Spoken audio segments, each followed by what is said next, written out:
Bienvenue à ce nouveau journal sur Télé 50. Ça y est, c'est fait. Le Sénat congolais, qui s'est réuni ce mardi en session extraordinaire, a finalement voté la loi sur la répartition de sièges qui devrait permettre à la CENI d'organiser les élections urbaines, municipales et locales. Rappelez-vous, des élus n'avaient pas pu voter cette loi faute de quorum, mais l'Assemblée nationale, elle, l'a déjà adoptée. Claude Biringanine. C'est une session extraordinaire qui d'abord a suscité des réactions diverses sur son utilité, bien plus sa légalité.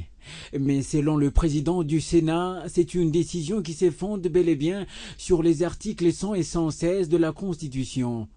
Kengwa Dondo a plus insisté sur le dernier, l'article 116, qui stipule que chaque chambre du Parlement peut être convoquée en session extraordinaire par son président sur un ordre du jour déterminé à la demande soit de son bureau, soit de la moitié de ses membres, soit du président de la République ou du gouvernement. Il y a plus d'une semaine, le Sénat n'avait pas voté cette loi faute de quorum. Ce mardi, sur les 108 sénateurs, 77 présents ont voté pour, aucune abstention ni vote contre n'a été enregistré. La loi votée en seconde lecture au Sénat sera envoyée cet après-midi au président de la République pour promulgation. La voie s'ouvre ainsi pour la CENI d'entamer l'inscription des candidats aux élections municipales, locales et urbaines prévues le 25 octobre de cette année. Autre sujet qui domine l'actualité, le recensement biométrique et collecte des intentions de retour volontaire des réfugiés rwandais habitant Kinshasa qui a débuté lundi 10 août, ce conformément à l'arrêté d'Évariste Boshab, vice-premier ministre, ministre de l'Intérieur et Sécurité. Ces opérations sont menées par la Commission nationale pour les réfugiés et le Haut Commissariat des Nations Unies pour les réfugiés. Selon les statistiques, plus de 245 000 réfugiés rwandais ont été enregistrés en novembre 2013 en République démocratique du Congo, dont 150 000 à Kinshasa. C'est hier que nous l'avions appris en exclusivité. Gédéon Kyungu a annoncé la transformation de la milice Bakata Katanga en parti politique. Le parti s'appellera le Mouvement des indépendantistes révolutionnaires africains. L'annonce a réjoui plus d'un dans le Katanga. Nombreux y voient le début de la pacification de la province du Katanga où ce mouvement opérait depuis plusieurs années. Fabien Lumbala. Sur cette photo très récente, on découvre Gédéon Kyungu Mutanga en veste avec à main les statuts de sa formation politique, MIRA, Mouvement des indépendantistes et révolutionnaires africains. Dans cette exclusivité Télé 50, l'ex-seigneur de guerre à la tête de la milice Bakata Katanga annonce sa décision d'abandonner la lutte sauvage pour celle noble et digne, donc idéologique, en politique. Gédéon Kyungu, que nous avons eu en primeur au téléphone, s'est exprimé tantôt en Kiswahili, tantôt en Kilubakat.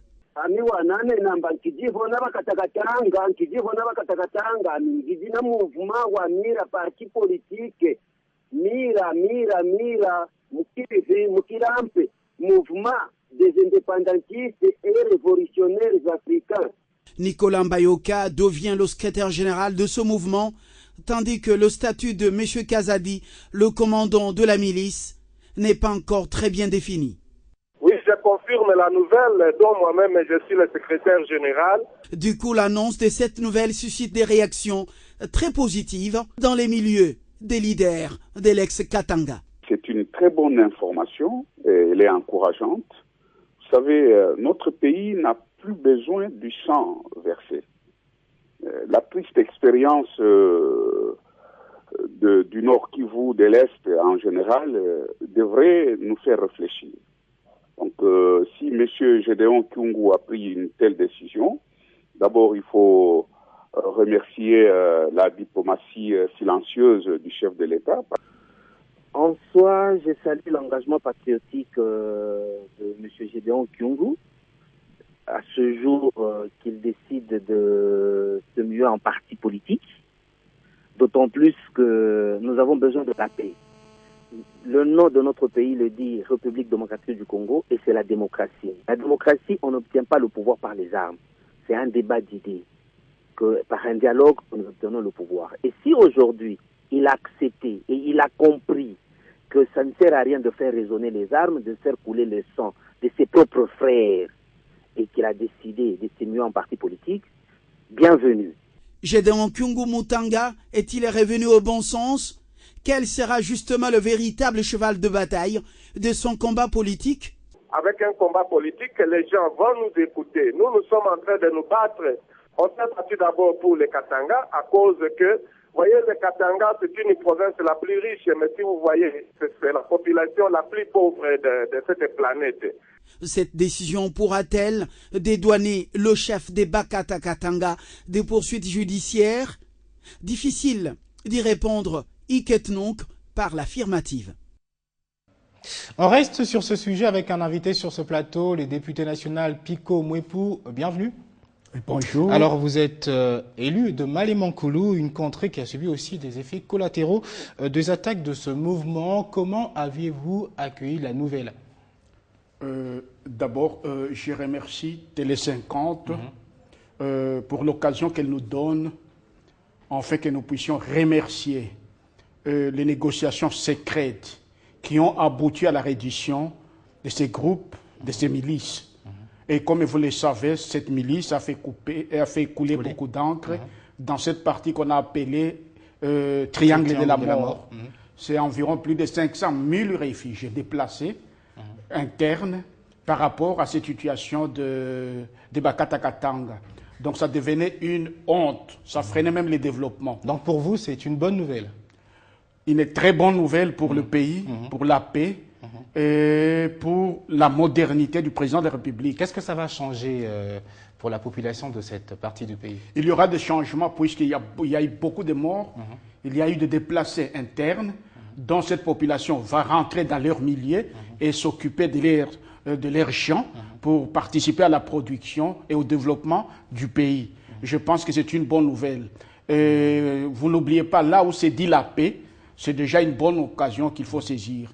Moi, je pense qu'il faut remercier tous ceux qui ont joué dans l'ombre, les négociations secrètes qui ont abouti à amener ces groupes, ces milices, qui étaient considérés comme radicales. Aujourd'hui, ils ont accepté le chemin de la paix. Moi, je pense que c'est une bonne chose. Un chemin de la paix emprunté parce que le groupe a connu un échec dans la lutte armée, ou tout simplement parce qu'eux aussi, de leur côté, veulent qu'il y ait la paix tant voulue par le chef de l'État.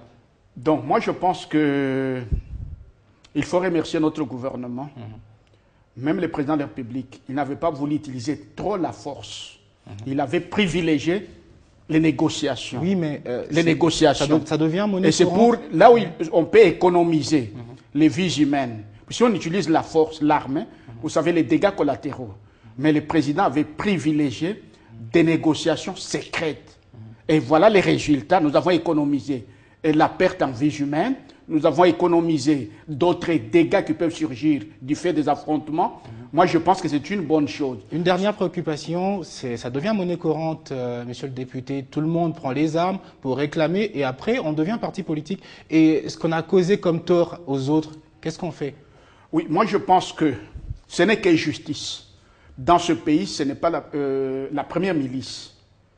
Il y a eu, dans la première guerre de notre pays, la guerre RCD, MLC, tout cela, nous avons terminé cette guerre par cette voie, par les accords.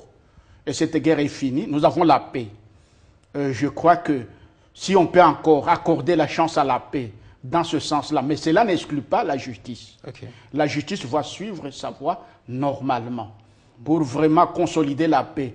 Mais dans un premier temps, nous voulons quand même nous saluer cette action, que c'est une bonne chose pour notre pays et pour notre peuple. Merci Pico Mwepu. Je rappelle que vous êtes député national élu de Malémankoulou. Merci de votre passage dans le studio de Télé 50. Oui, c'est moi qui vous remercie. Je le disais, au sommaire, les ravisseurs des prédicateurs musulmans tanzaniens et leurs chauffeurs congolais exigent une rançon de $20 000, somme que les autorités congolaises refusent de payer. Le gouverneur du Nord Kivu, Julien Paluku, assure pour sa part que les tractations se poursuivent pour obtenir leur libération. Ces imams tanzaniens ont été kidnappés le 1er août dernier alors qu'ils revenaient d'Ishasha pour Kiwanja dans une mission d'enseignement de la foi islamique. Elle sera matérialisée, puisque ça fait plus d'une semaine que ces gens sont dans la brousse on ne sait pas ce qu'ils sont en train de subir comme tort, comme difficulté, comme atrocité. Et donc, continuer à faire croire qu'on va utiliser la force, bon, c'est une bonne idée, mais nous attendons que cela soit matérialisé le plus vite possible. Et puis, il ne faut pas faire croire que ce sont seulement les 5 imams qui ont déjà été kidnappés en tout. C'est chaque jour qu'il y a des personnes kidnappées. Et donc, nous faire croire que puisque ce sont les musulmans tanzaniens qui ont poussé à ce qu'il y ait la force qui soit utilisée, je pense qu'il est déjà trop tard. Il est déjà tard, il y a déjà un retard. Nous n'attendons que ça. Donc, si les autorités peuvent vraiment utiliser leur force et mettre fin à ce terrorisme qui se développe en territoire de Kivu et presque sur toute l'étendue de la province du Nord Kivu, à mon avis, ce serait l'idéal. Vous l'avez compris, nous sommes en ligne avec Thomas Dakamwiti, président de la société civile du Nord Kivu, qui réagit à ces sujets. Merci de votre intervention rapide dans ce journal. Une deuxième préoccupation, d'après vous, quelle est la meilleure façon de faire pour libérer en toute quiétude ces kidnappés? La meilleure façon, c'est ce que les autorités voudraient faire. Mais nous attendons, ça va se faire quand? Voilà. Donc, nous croyons que le développement du terrorisme qui se développe au Nord Kivu, il n'y a que les autorités qui sont les premiers responsables à mettre fin à ça. C'est dans le mandat régalien de l'État. Protéger sa population, protéger les civils, protéger tous les visiteurs, c'est ça. Merci Thomas Dakamwiti. La ligne n'est pas très claire. On va vous reprendre dans moins d'une heure. Je rappelle que vous êtes président de la société civile du Nord Kivu. On va à présent parler santé avec la vaccination des enfants congolais qui intéresse au plus haut niveau le gouvernement congolais, ce qui justifie la rencontre ce mardi à la primature entre le Premier ministre et le REPACAV. Ce réseau des parlementaires congolais pour l'appui à la vaccination a échangé avec Matata Ponyo sur l'engagement du gouvernement à accompagner l'opération. Ces messieurs, tirés à 4 épingles, font partie du réseau des parlementaires congolais pour l'appui à la vaccination. Ici, c'est la salle où sont exposés les portraits des différentes autorités politiques depuis l'époque coloniale jusqu'à nos jours. Nous sommes à la primature, mais il faut déjà se rendre dans la salle des réunions.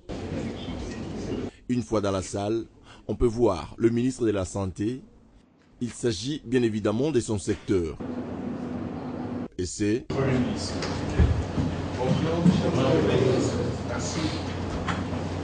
Puis la séance débute. Pour l'amélioration des conditions de santé. On parle vaccination des enfants congolais. Cette vaccination des routines qui assure et sécurise la santé des enfants congolais, c'est par rapport à ça que nous sommes venus échanger avec les chefs du gouvernement en rapport avec l'appropriation de l'importance de la vaccination de routine par les décideurs congolais, le parlementaire, le ministre et les membres du gouvernement, et aussi par rapport au financement durable de la vaccination.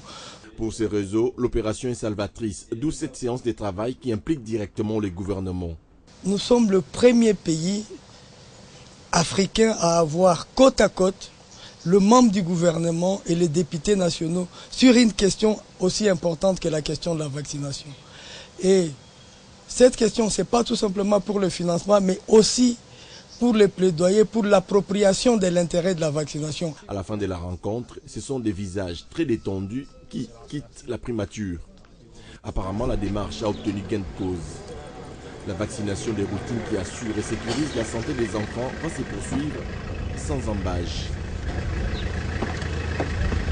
Et puis, si vous êtes amoureux du chemin de fer, il y a une bonne nouvelle pour vous. Tenez, le trafic ferroviaire entre les villes de Matadi et Kinshasa reprend d'ici ce 22 août, après une très longue période d'interruption. En tout cas, c'est ce qu'a annoncé lundi le directeur général de la Société congolaise de transport et port, Jean Kimbembe Mazunga. Il estime que le train voyageur rénové permettra aux passagers de voyager dans des conditions viables. La reprise des activités de ce train voyageur est un signal de plus de la renaissance que connaît cette société commerciale. au lendemain de la réforme qu'elle a subie, devenant ainsi une société commerciale. Société qui, il y a peu, sauvée par le chef de l'État congolais, compte en son sein une nouvelle équipe dirigeante avec à sa tête un dynamique connu. Kimbembe Mazunga, ancien gouverneur de la capitale congolaise et conseiller à la présidence. Ce dernier qui, de cette reprise annoncée, affirme en outre que c'est dans des conditions très favorables que les futurs usagers de ces appareils voyageront. Ce, après avoir évoqué les prouesses déjà enregistrées avec le train express. La classe de luxe coûtera plus que le coût du voyage par taxi ou taxi-bus. La deuxième classe coûtera moins de 20 $ américains et un repas sera prévu. Cette bonne nouvelle vient juste accompagner la réhabilitation de ce tronçon après 12 ans d'inactivité et d'abandon. La SCTP compte 5 locomotives qui vont dans les jours à venir assurer le trafic ferroviaire entre Kinshasa et Matadi.